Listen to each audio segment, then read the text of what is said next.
Hello, everyone. It's Tongshinen Polite again.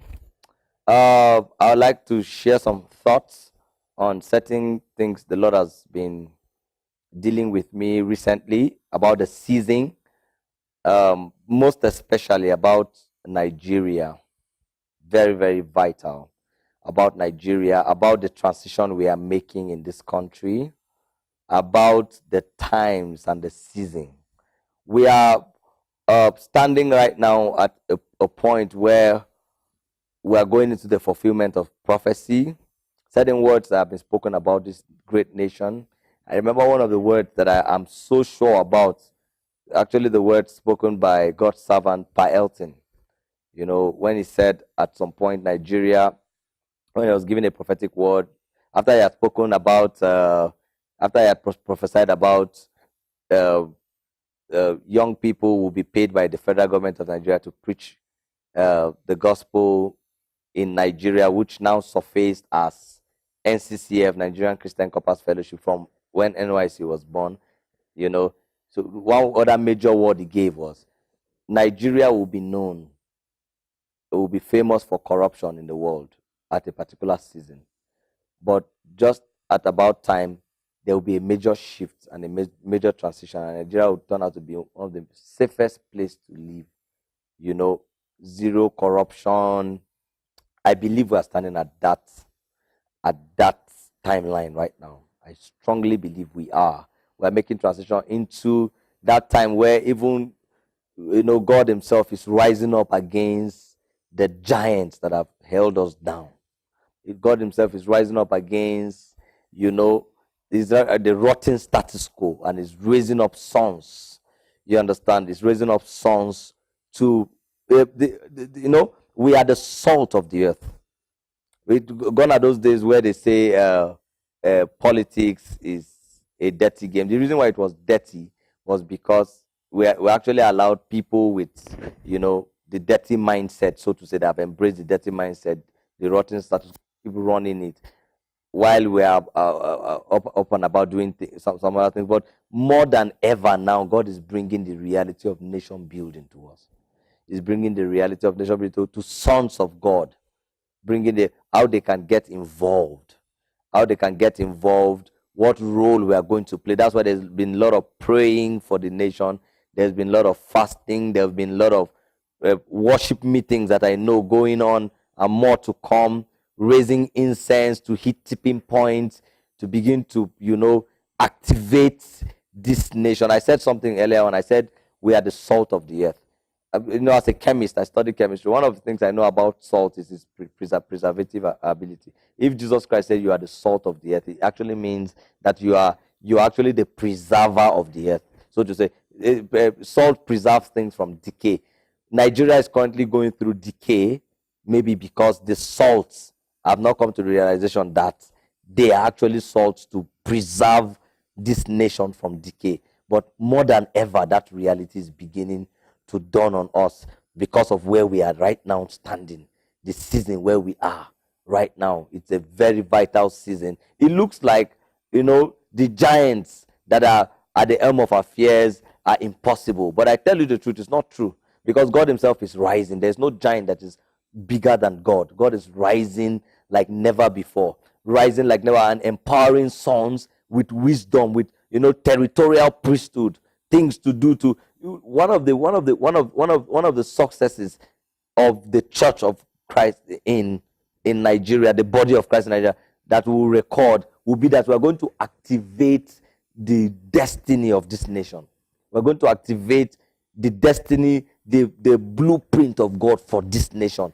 What God has in mind. If God has spoken that at this time Nigeria is going to play a major role in evangelism, play a major role in the prophetic, in world revival, then it should be as how God has planned. And we're standing at that very time. So I'm talking about 2019. I'm talking about the elections. I'm talking one of the key. I want to share a particular key.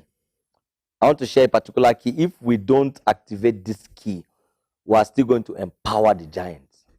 One of the major key that heaven is actually calling on us to begin to activate is the key of unity, is the key of partnership, is the key of forming alliances.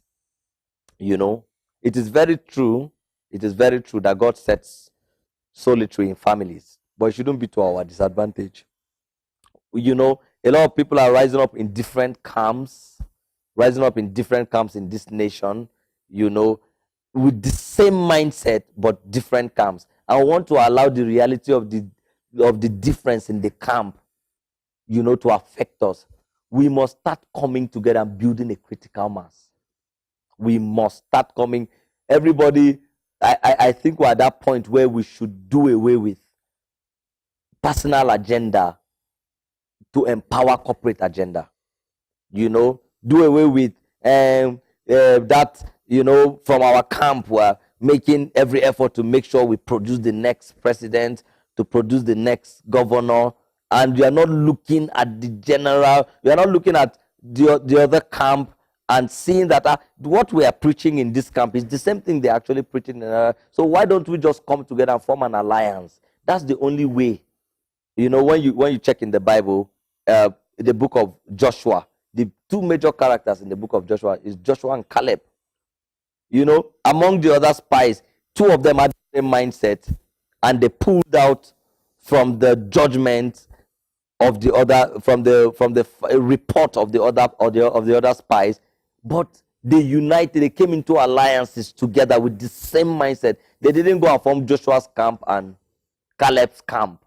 You understand? They, knowing fully well that they are birds of the same feather, they came together once again. And then when you go to the book of Judges from chapter 1, and they were asking who is going to go up for the inheritance, and they said Judah should go first. Judah activated that same reality and went to his brother Simeon and said, join me, let's go and fight for my own lot. I will join you, then we'll fight for your own lot. That's alliances.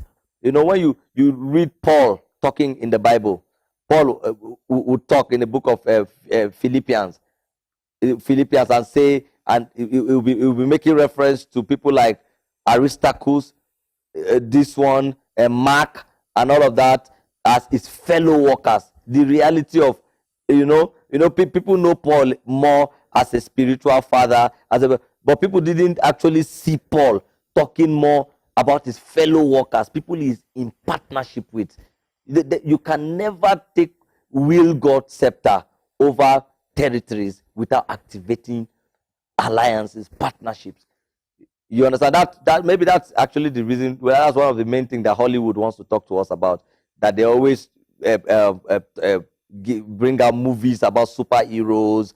Then each of the superheroes have acted there. Spider-Man acted differently. Then you now begin to see the Avengers series, where all of the superheroes coming together to wield one. You understand? One influence. God actually gave these gifts.